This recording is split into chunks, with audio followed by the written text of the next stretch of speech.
ఒక పాము చాలా హుషారుగా పాకుతూ దొర్లుతూ అటువైపుగా వెళ్తోంది. దాని హుషారుతనాన్ని చూసిన ఒక కోతి దాన్ని పట్టుకుంది. ఆ పాము కోతిని కాటు వేయబోయింది. భయంతో కోతి ఆ పాము పడగను గట్టిగా పట్టుకుంది. గట్టిగా అరవసాగింది కోతి. చుట్టూ ఉన్న మిగతా కోతులన్నీ ఇలా అనుకున్నాయి, ఇక ఈ కోతి బ్రతకడం కష్టం.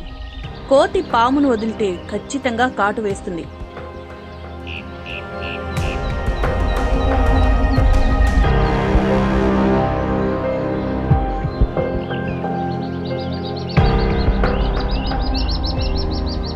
వాళ్లంతా తనని రక్షిస్తారేమో అని ఎదురుచూసిన కోతికి నిరాశ ఎదురైంది.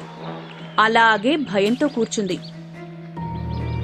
అటువైపుగా ఒక ముని వెళుతూ కోతి స్థితిని అర్థం చేసుకుని కోతితో ఇలా అన్నాడు, నీ చేతులని పాము నువ్వు భయంతో గట్టిగా పట్టుకున్నప్పుడే ఊపిరాడక చచ్చింది. వదిలేస్తే నిన్ను కాటు వేస్తుందని భయపడి ఇబ్బంది పడుతున్నావు. దాన్ని వదిలేయ్ అన్నారు ముని. కోతి ఆ పామును వదిలి ఒక్క గెంతుతో చెట్టెక్కేసింది. ఇందులో నీతేంటంటే, నీకు కష్టం వచ్చినప్పుడు దాని గురించే ఆలోచిస్తూ భయపడుతూ ఉంటే ఆ కష్టం నిన్ను వదిలిపోదు.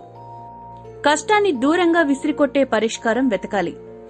అలాగే నువ్వు ఇబ్బందిలో ఉంటే నీ బంధువులు ఎవ్వరూ నిన్ను రక్షించడానికి, నీ కష్టం తీర్చడానికి ముందుకురారు. ఆ కష్టం తమనంటుకుంటుందని దూరంగా వెళ్ళిపోతారు. నువ్వు కష్టం వచ్చినప్పుడు ఎవరి సహాయం కోసం చూడకూడదు. కష్టాన్ని భూతద్దల్లో చూడకూడదు. కష్టాన్ని మంచి పరిష్కారంతో తరిమి కొట్టాలి. అప్పుడే నువ్వు ప్రశాంతంగా ఉండగలవు. నిజమే కదా? పాత కథే అయినా ధైర్యాన్నిచ్చే చక్కని కథ. నచ్చితే లైక్ చేయండి. కష్టాలను తరిమి కొట్టండి. ఆనందంగా జీవించండి. మరి ఇలాంటి మంచి మంచి పద్యాలు, పాటలు, కథలు చూడాలనుందా?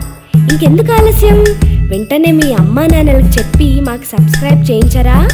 ఈలోగా మేము మీకోసం బోలెడు వీడియోలను తయారు చేసే ప్రయత్నంలో ఉంటాం. అంతవరకు సెలవా మరి. టాటా.